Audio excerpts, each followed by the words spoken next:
숨이 턱 막혔다. 내가 마당에서 민들레라도 좀 뽑으려고 허리를 숙였을 때였다. 등에는 식은땀이 쭉 흘렀고 가슴 가운데를 누가 야구 방망이로 세게 친 것처럼 욱신거렸다. 숨을 제대로 쉴 수가 없었다. 눈앞이 하얗게 변했다. 괜찮으세요, 어머님? 며느리 지은의 목소리가 들렸다. 거실 유리창 너머로 나를 힐끗 보는 시선이 느껴졌다. 걱정하는 목소리는 아니었다. 그저 의무감이었다. 나는 괜찮다고 대답하려 입을 열었지만 소리가 나오지 않았다. 몇 초나 지났을까? 쥐어짜는 듯했던 가슴 통증이 사라졌다. 나는 아무 일도 없었다는 듯 다시 잡초를 뽑는 신용을 했다. 지은은 다시 명품 쇼핑 채널로 눈을 돌렸다. 나도 내가 왜 이러는지 알 수 없었다. 내 나이 72. 사는 게 다 그렇지 하며 하루하루를 버텼다. 평생 청계천변의 작은 작업장에서 미싱을 돌렸다. 50년 가까이 앉아서 일했으니 허리는 진작에 망가졌다. 그래도 내 손으로 두 아들 먹이고 서울 한복판에 이 작은 한옥집 한 채를 남겼다는 자부심으로 살았다. 이 집이 바로 내 인생의 훈장이었다.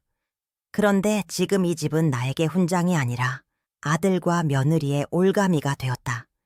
2년 전 남편이 먼저 세상을 뜨고 나는 이 집을 지키려고 노력했다. 하지만 장남 민호는 하는 사업마다 망했고 며느리 지은은 그 텅 빈 장호를 명품으로 채우려 했다. 그들의 눈에는 이 한옥집이 어머니의 안식처가 아니라 당장 팔아서 빚을 갚아야 할 4억 5천만 원짜리 자산으로만 보였다. 나는 아들에게 짐이 되기 싫었다. 민호가 요즘 늘 예민했고 지은은 나를 볼 때마다 쌀쌀 맞았다. 나는 내가 아프다는 사실을 숨기려 했었다. 몸이 예전 같지 않다는 말이 입버릇처럼 나왔지만 그저 나이가 들어서 그런 거라고 스스로를 다독였다. 하지만 몸은 거짓말을 하지 않았다. 언제부터인가 아침에 눈을 떠도 몸이 천근만근이었다. 계단을 2칸만 올라가도 숨이 턱 막혔다. 가끔은 가슴이 답답하고 꽉 조이는 느낌이 들었다. 병원에 가면 의사들은 늘 똑같은 말만 반복했다. 순애 씨, 연세가 있으시니 그렇죠. 역류성 식도염 증상 같습니다. 소화제 드릴게요. 나는 소화제를 먹었다. 하지만 증상은 나아지지 않았다. 오히려 더 이상하게 변했다. 이상하게도 며느리 지은이 정성껏 차려준 저녁 식사나 외출할 때 싸준 도시락을 먹은 날이면 밤에 증상이 더 심해졌다. 그날 밤이 그랬다. 지은은 오늘 아침 어머님 기운 차리시라고 곰국을 끓여줬는데 평소 내가 먹던 것보다 유난히 짰다. 나는 민호가 눈치챌까봐 억지로 국물을 조금 먹고 남겼다. 밤 12시쯤 되었을까. 또다시 식은땀이 비 오듯 쏟아졌다. 가슴이 너무 뛰어서 심장이 목구멍까지 튀어나올 것 같았다.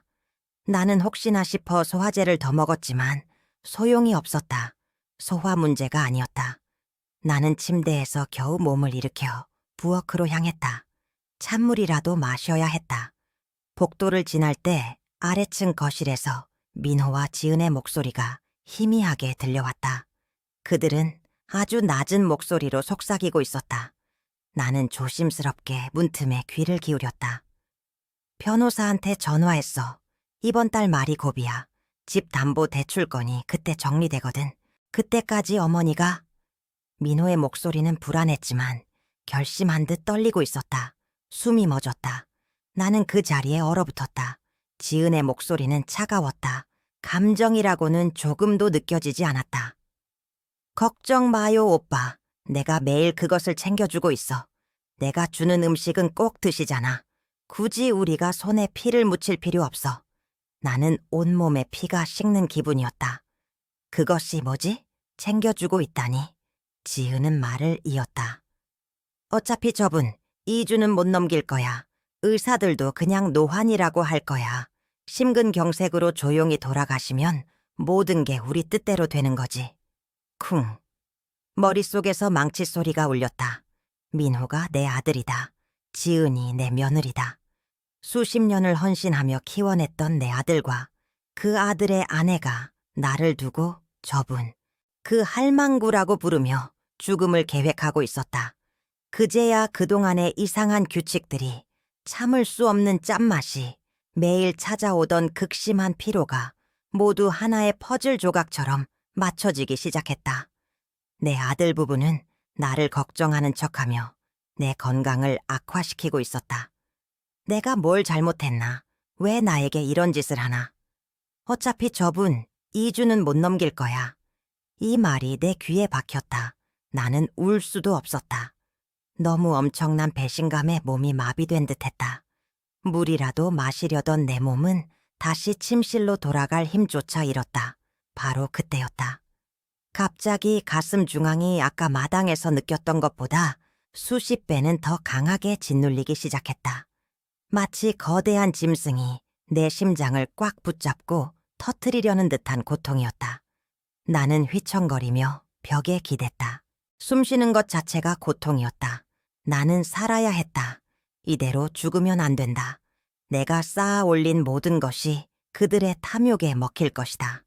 나는 필사적으로 입을 벌려 도움을 청하려 했다. 그때 아래층에서 민호의 목소리가 다시 들렸다. 혹시 어머니가 깨신 거 아니겠지? 설마요, 이 시간에. 그냥 주무시는 거예요. 이제 며칠 안 남았어요. 나는 벽을 타고 스르륵 주저앉았다. 숨이 멎는 고통 속에서 내 아들과 며느리가 내 죽음을 확신하며 속삭이는 소리가 희미하게 들렸다. 이제 나는 내가 며칠 안에 죽어야 하는 계획의 일부임을 명확히 알았다. 하지만 내가 뭘 알고 있는지, 그들은 대체 나에게 무슨 짓을 하고 있는지는 알 수 없었다.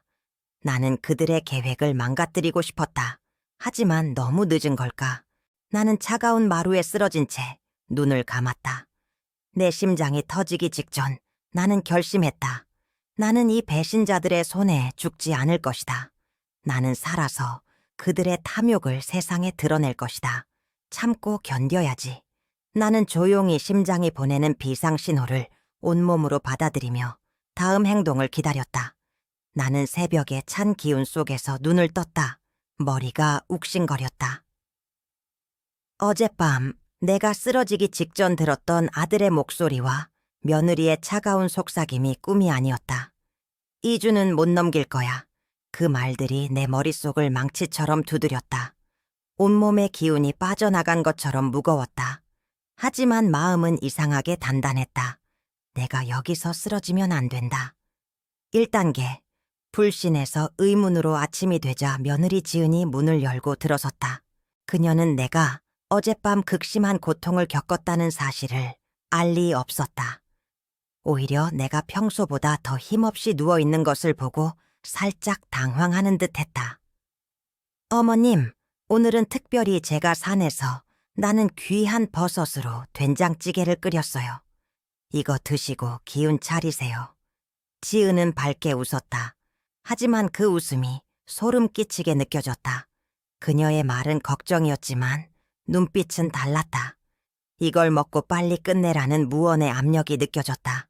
나는 숟가락을 들었다. 냄새는 좋았다.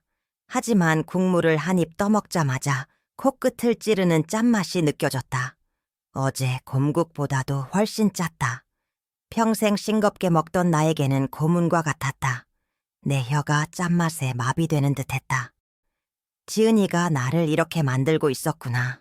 불과 며칠 전만 해도 나는 이 짠 음식이 그저 며느리의 서툰 솜씨 때문이라고 생각했다. 나는 나이가 들어서 입맛이 변했다고 스스로를 속였다. 하지만 어젯밤의 대화를 듣고 나니 모든 것이 달라 보였다. 나는 밥을 먹는 척했다. 지은이 나를 힐끗힐끗 쳐다보는 것이 느껴졌다. 그녀는 내가 빨리 음식을 비우기를 바라는 것 같았다. 나는 밥을 몇 술 뜨는 신용만 하고 숟가락을 내려놓았다. 어머님, 왜 또 남기세요? 제가 정성껏 끓인 건데 안 드시면 기운 못 차리세요. 지은은 노골적으로 짜증을 냈다. 나는 힘없는 목소리로 대답했다. 속이 영 불편해서. 어제 먹은 게 아직 소화가 안 되나 보다. 미안하다, 지은아. 지은은 입술을 삐죽거렸다. 그들의 계획이 순조롭지 않은 것에 대한 불만이었다. 걱정이 아니었다. 조급함이었다. 그때부터 나는 지은이 나를 위해 차려주는 모든 음식을 의심하기 시작했다. 나는 몰래 밥그릇 밑에 음식을 숨겼고 국물은 싱크대에 흘려보냈다. 내가 음식을 거부하자 내 몸이 천근만근이었던 그 극심한 피로감이 조금씩 옅어지는 것을 느꼈다. 며칠 동안 내가 겪었던 가슴 압박감도 덜했다. 내 몸이 예전 같지 않다는 건 늙어서가 아니었다. 내 아들과 며느리가 나를 천천히 죽이고 있었기 때문이었다. 이 무서운 진실 앞에서 나는 혼자 힘으로 버텨야 했다. 참고 견뎌야지 속으로 되뇌었다. 내가 여기서 무너지면 그들이 이긴다. 2단계. 결정적인 조사와 배신. 나는 밥을 남길 때마다 지은의 눈치를 살폈다. 지은은 내가 남긴 반찬과 국을 다시 가져가면서 나를 빤히 쳐다보았다. 나는 기력이 없는 척 방에만 갇혀 지냈다. 지은이 가장 경계하지 않는 순간 바로 그때 움직여야 했다. 며칠 후 민호와 지은이 외출한 틈을 타 나는 조심스럽게 아래층으로 내려갔다. 지은의 방. 나는 떨리는 손으로 문을 열었다. 그녀의 화장대 위에는 영양제와 약통이 어지럽게 놓여 있었다. 내 눈은 바로 싱크대 옆 작은 선반으로 향했다. 그곳에는 간을 맞추는 다양한 양념통이 있었다. 나는 지은이 평소 음식에 특별히 챙겨준다던 그 흰 가루를 찾았다. 설탕이나 소금이 아닌 이상한 모양의 작은 봉투가 보였다. 지은은 이걸 귀한 천연 조미료라고 설명했었다. 나는 떨리는 손으로 작은 봉투를 움켜쥐고 내 옷 주머니에 숨겼다. 그리고 곧바로 나섰다. 나는 30년 지기 이웃 최 씨 할머니를 찾아갔다. 최 씨 할머니는 예전에 보건소에서 간호사로 오래 일하셨다. 최 씨 할머니는 내 얼굴을 보더니 깜짝 놀랐다. 순애야, 너 요즘 정말 안 좋아 보인다더니 며느리 말만 듣고 소화제만 먹고 있으면 안 돼. 내가 보기엔 네 아들이 너한테 천천히 독을 먹이는 것 같아. 그것도 아주 흔한 방법으로. 나는 눈물을 쏟을 뻔했다. 최 씨 할머니의 말은 내가 혼자 짐작하던 사실을 확인시켜 주었다. 나는 주머니에서 흰 가루가 든 작은 봉투를 꺼내 할머니에게 내밀었다. 최 씨 할머니는 돋보기를 쓰고 가루를 살폈다. 그리고 물에 조금 풀어보더니 심각한 표정을 지었다. 이거 고농축 나트륨 첨가물이다. 일반 소금보다 훨씬 강력하게 혈압을 올리는 거야. 순애야, 너 만성 고혈압에 당뇨도 있지. 이런 걸 과다 섭취하면 어떻게 되는지 알아? 심장이 터져. 내 며느리가 너를 심장마비로 만들려는 거야. 의사들도 노환으로 인한 심근경색이라고 할 거고. 쿵. 머릿속에 두 번째 망치 소리가 울렸다. 그동안 내가 겪었던 모든 증상이 깨끗하게 설명되었다. 지속적인 피로감, 계단 두 칸만 올라도 숨이 턱 막히던 호흡곤란, 그리고 밤마다 가슴을 짓누르던 압박감. 이 모든 것이 노화가 아니라 며느리가 준 고농축 나트륨으로 인해 내 혈압이 180ml/m를 넘나들며 심장이 고통받고 있었기 때문이었다. 나는 소화제가 아니라 응급실에 갔어야 했다. 내가 그들에게 얼마나 헌신했는데. 아들 사업 망했을 때 내가 평생 미싱 돌려 모은 돈까지 다 털어줬는데, 이 한옥을 지키려 평생을 바쳤는데 그들의 눈에는 내가 그저 4억 5천만 원을 맡고 있는 걸림돌이었을 뿐이다. 최 씨 할머니는 나를 꼭 안아주었다. 울 시간 없어, 순애야. 지금부터는 내 심장을 네가 지켜야 해. 네 며느리는 네가 단순한 노환으로 죽었다고 세상이 믿게 만들 거야. 최 씨 할머니는 전직 간호사로서 내 심장 건강을 회복할 방법을 가르쳐 주었다. 그들의 계획을 망가뜨릴 수 있는 유일한 무기였다. 네가 가슴 압박감이나 식은땀을 다시 느끼면 절대 소화제를 찾지 마. 그건 심장이 보내는 비상신호야. 순애야, 넌 이미 심장 허혈을 겪고 있어. 한국심장학회에서 권고하는 방법을 알려줄게. 할머니는 작은 수첩에 급할 때 대처할 순서를 적어주었다. 첫째, 즉시 뽀엘클리구에 신고해야 해. 둘째, 구급대원이 오면 10분 이내에 심전도 ECG 검사를 받아야 한다고 강력하게 요구해. 그리고 고감도 트로포닌 검사를 받아야만 해. 10분, 순애야. 명심해. 트로포닌, 심전도, 생전 처음 듣는 용어였다. 하지만 내 아들이 나에게 독을 먹인다는 사실만큼은 명확했다. 나는 살아야 했다. 사람 일 모른다고 했지만 나는 내일도 살아서 이 집을 지킬 것이다. 3단계, 배신과 결정의 순간 나는 그날 이후 완벽하게 기력이 없는 환자인 척했다. 지은이 주는 음식은 무조건 버리거나 작은 틈을 타 땅에 묻었다. 지은은 매일 아침 내 밥그릇을 확인하며 실망한 표정을 감추지 못했다. 어머님, 너무 안 드시니까 힘이 없으시죠? 이대로 가시다간 병원 가야 해요. 지은은 걱정하는 척 말했지만 그 속에는 빨리 심장마비로 쓰러져라는 속삭임이 숨어 있었다. 지은이 외출한 틈을 타 나는 집 뒤뜰에 숨겨둔 저염식 반찬으로 식사했다. 최 씨 할머니가 특별히 만들어준 콩자반과 무나물이었다. 평소에 짠맛이 사라지자 내 혀는 마치 새로 태어난 것처럼 깨끗해졌다. 나는 매일 아침 민호와 지은이 외출한 틈을 타 30분씩 꾸준히 걷기 운동을 시작했다. 처음에는 복도를 걷는 것도 숨이 턱 막혔지만 며칠 지나자 숨이 덜 찼다. 내가 죽어가던 이유가 노화가 아니었기에 회복은 빨랐다. 일주일 후 나는 최 씨 할머니에게서 빌린 가정용 혈압계를 이용해 혈압을 측정했다. 결과는 놀라웠다. 며칠 전 180, 110mmHg를 넘나들던 혈압이 이제는 145, 5mmHg까지 떨어져 있었다. 여전히 높았지만 죽음의 문턱에서는 멀어진 것이다. 순애야, 내 몸이 정직하게 반응하고 있어. 몸은 정직하다. 지금처럼만 저염식 유지하고 걷기 운동하면 네 목표 혈압 180mmHg에 도달할 수 있어. 최 씨 할머니가 기뻐하며 말했다. 나는 회복하고 있다는 사실을 절대 티내지 않았다. 오히려 더 힘없이 행동했다. 지은이 방에 들어와 짜증 섞인 목소리로 말했다. 어머님, 이러시면 안 돼요. 다음 주 화요일, 그러니까 72시간 후에 변호사가 와서 서류에 사인해야 해요. 아버님이 남기신 4억 5천만 원, 상당의 한옥 매매 계약이 그때 완료되거든요. 빨리 기운 차리세요. 72시간, 사흘 후 그들은 내가 그때까지 죽어 있어야 한다고 확신하고 있었다. 지은이 나가자 나는 침대 밑 깊숙한 곳에 숨겨둔 작은 녹음기를 꺼냈다. 지난 며칠 동안 나는 그들이 나눈 대화를 꾸준히 녹음했다. 그 늙은이가 제발 빨리 가야 하는데 이자만 해도 하루에 20만 원이야. 민호의 목소리. 걱정 마, 오빠. 내가 마지막 소금을 넉넉히 탔어. 그 할망구 72시간 내에 분명히 쓰러질 거야. 지은의 목소리. 녹취록은 그들의 살인 계획을 명확히 보여주었다. 내 가슴은 찢어지는 듯 아팠지만 눈물은 나오지 않았다. 내가 울면 지는 것이다. 나는 결심했다. 이대로 죽지 않는다.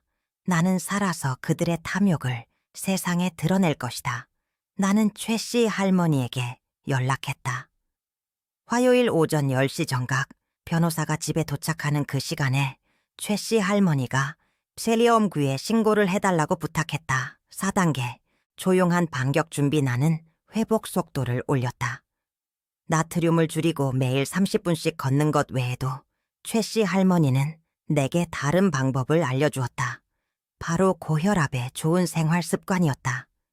순애야, 심장 허혈로 고생하는 사람들에게 가장 중요한 건 혈압을 순간적으로 낮추는 거야. 급할 때 써야 해. 할머니는 2가지 간단한 방법을 가르쳐 주었다. 첫째, 발을 따뜻하게 해야 혈액순환이 잘 돼. 하루 한 번 15분 동안 발을 따뜻한 물에 담가봐. 이것만으로도 혈압이 23팔림의 맥시크까지 낮아진다는 연구 결과가 있어. 순애야, 너 스스로 실험해봐야지. 나는 바로 실천했다. 혈압이 150, 98mm일 때 15분간 따뜻한 물에 발을 담갔다. 그리고 다시 측정했다. 110mm씩. 정말이었다. 나는 내가 내 혈압을 스스로 낮췄다는 사실에 놀라움을 금치 못했다. 의사들은 맨날 약만 줬었는데. 둘째, 숨 쉬는 거. 스트레스를 받거나 가슴이 답답할 때 이대로 해봐. 내 초시계로 시간을 재.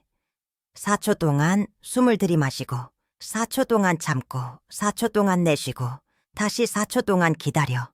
이걸 2분 동안 반복하는 거야. 이것도 혈압을 18mm 정도 낮추는 효과가 있어. 나는 또다시 측정했다. 110mm에서 호흡법을 2분간 반복했다. 다시 쟀을 때 혈압은 115mm를 기록했다. 나는 숨막히는 고통 속에서 벗어날 길을 찾은 것이다. 이 방법들을 나는 매일 3번씩 아무도 모르게 실천했다. 내 몸은 놀랍게 변했다. 며칠 만에 만성적인 피로감이 사라졌다. 나는 더 이상 숨이 차지 않았다. 하지만 겉으로는 여전히 병든 노인처럼 기운이 없고 창백한 얼굴을 유지했다. 민호와 지은은 내가 약해지고 있다고 확신했다.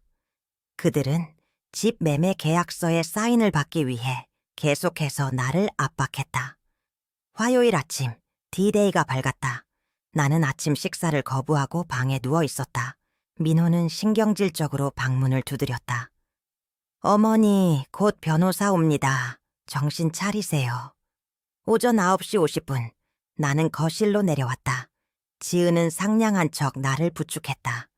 나는 안색이 창백하고 숨쉬기조차 힘든 척했지만 내 등줄기는 꼿꼿했다. 지은이 내 앞에 매매 계약서를 내밀었다. 어머님, 여기에 도장만 찍으시면 돼요.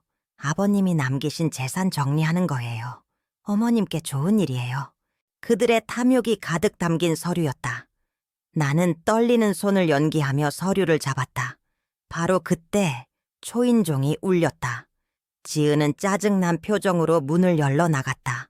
변호사가 왔다고 생각했을 것이다. 나는 도장 대신 침대 옆에 숨겨두었던 녹음기를 옷소매 속으로 집어넣었다. 내 심장은 강하게 뛰었지만 그것은 두려움이 아닌 전투적인 흥분이었다.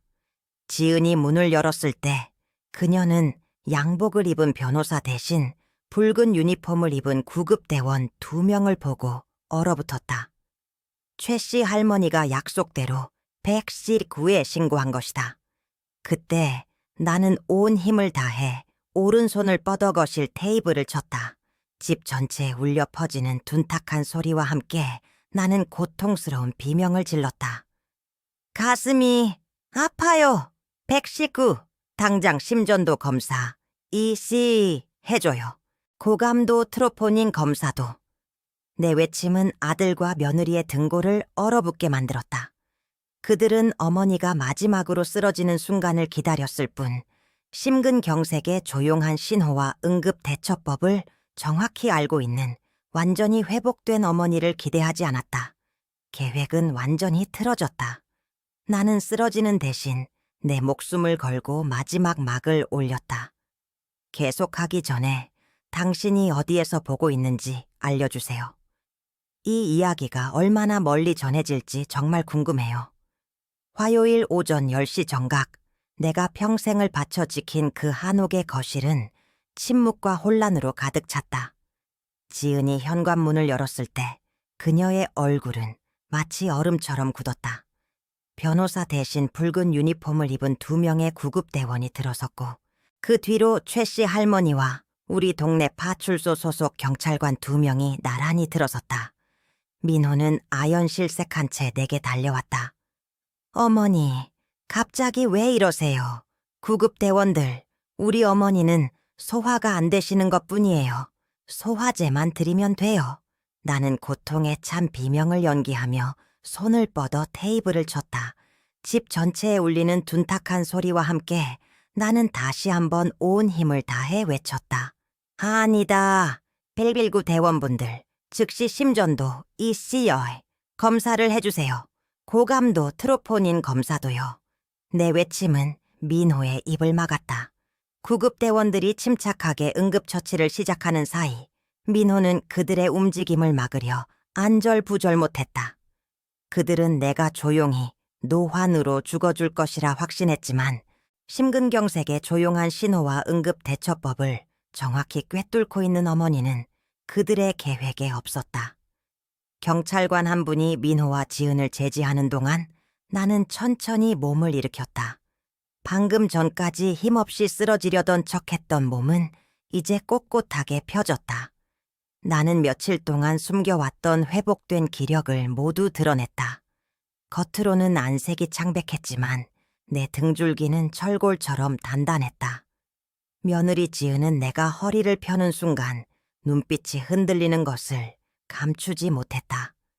심전도상 현재 심근경색의 징후는 보이지 않습니다. 구급대원이 잠시 후 결과를 알렸다. 민호는 순간적으로 안도했지만 나는 차가운 미소를 지었다. 당연하지.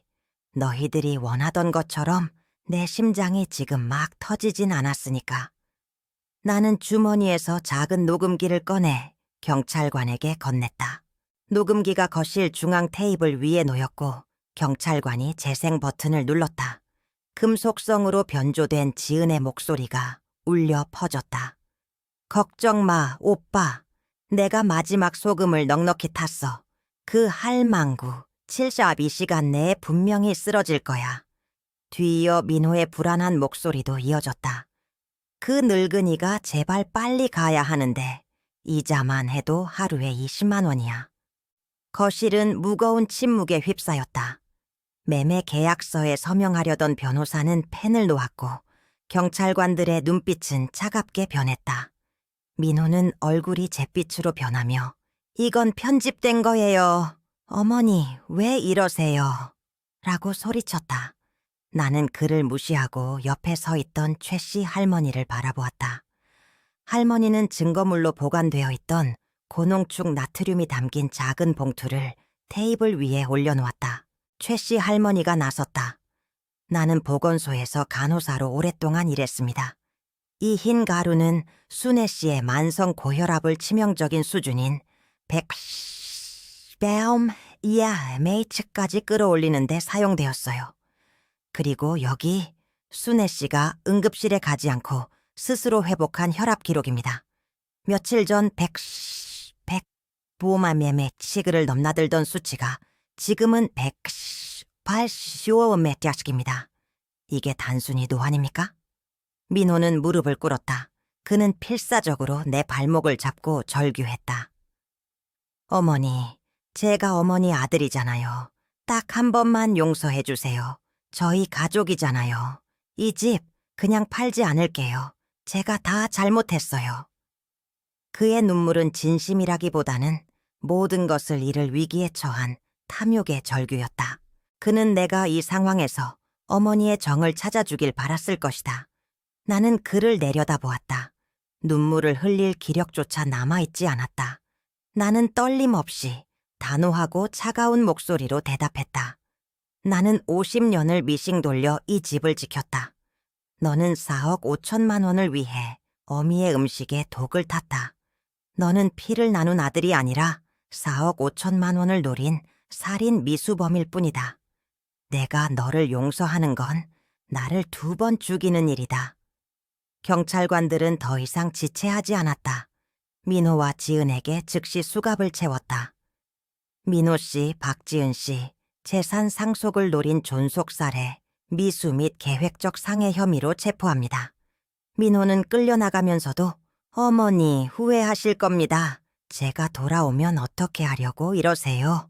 라고 소리쳤다. 지은은 한마디도 하지 못한 채 창백한 얼굴로 끌려나갔다. 거실에는 오직 나, 최 씨 할머니, 그리고 당황한 변호사만이 남았다. 변호사는 매매 계약서에 붉은 잉크로 취소 도장을 찍었다. 집은 온전하게 나에게 돌아왔다. 나는 그제야 숨을 깊게 들이쉬었다. 짠기 없는 깨끗한 공기였다. 민호와 지은은 끔찍한 범죄의 대가를 치렀다. 재판 과정에서 녹취록과 고농축 나트륨 증거는 그들의 살해 계획을 명확하게 입증했다. 또한 내가 위급 상황에서 요청했던 심전도 10분 이내 검사 요구는 내가 단순한 노환 환자가 아니었음을, 상황을 완전히 인지하고 있었음을 증명하는 결정적인 증거가 되었다. 그들의 악랄함은 지역사회에 큰 충격을 주었고 뉴스를 통해 전국적으로 보도되며 사회적인 지탄을 받았다.